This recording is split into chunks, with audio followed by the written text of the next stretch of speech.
Russia Ukraine యుద్ధం ఇక ముగిసినట్లే.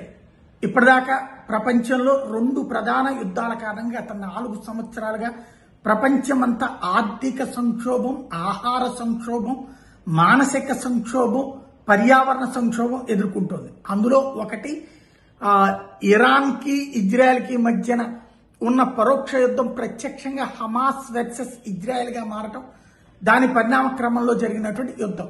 ఈ మధ్యనే దానికి ఒక శాంతి ఒప్పందం జరిగింది. అందులో భాగంగా హమాస్ వాళ్ళు కాల్పుల విరమణ, ఇజ్రాయెల్ కాల్పుల విరమణ.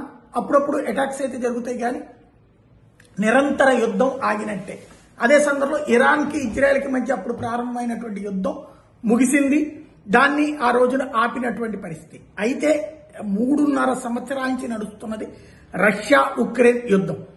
దాన్ని ముగింపు పలకడానికి ట్రంప్ చేసిన ప్రయత్నం ఫలించింది. ట్రంప్ ఇచ్చినటువంటి 28 సూత్రాల దానికి పాయింట్కి ఇటు పక్కన ఈ రష్యా ఒప్పుకున్నది కానీ ఉక్రెయిన్ ఇంతవరకు ఒప్పుకోలేదు. ఉక్రెయిన్ అధ్యక్షుడు జెలెన్స్కీకి ఇదే ఆల్రెడీ ట్రంప్ వార్నింగ్ ఇస్తా వచ్చాడు.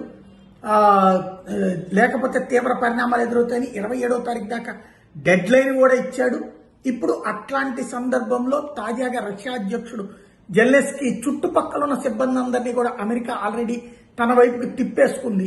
వాళ్లే రేపొద్దున గనక ఒప్పుకోకపోతే జెలెన్స్కీని జైల్లో పడేసినో లేదా దేశ బహిష్కరణ శిక్ష వేయించినో యుద్ధ విరమణకి రెడీ చేస్తున్నారు. అప్పుడు వేరే నాయకుడిని పుట్టిస్తుంది అమెరికా.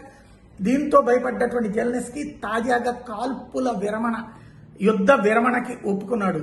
రేపు మేబీ దాన్ని ఏమంటారు, స్టాక్ మార్కెట్లు బాగా సక్సెస్ అయ్యే అవకాశం ఉంది. బంగారం వెండి ధరలు తగ్గే అవకాశం ఉంది. యుద్ధం ఆగితే ఆ యుద్ధం కారణంగానే ధరలు పెరిగినాయి అన్నారు కదా, ఇప్పుడు తగ్గే అవకాశం ఉంటుంది.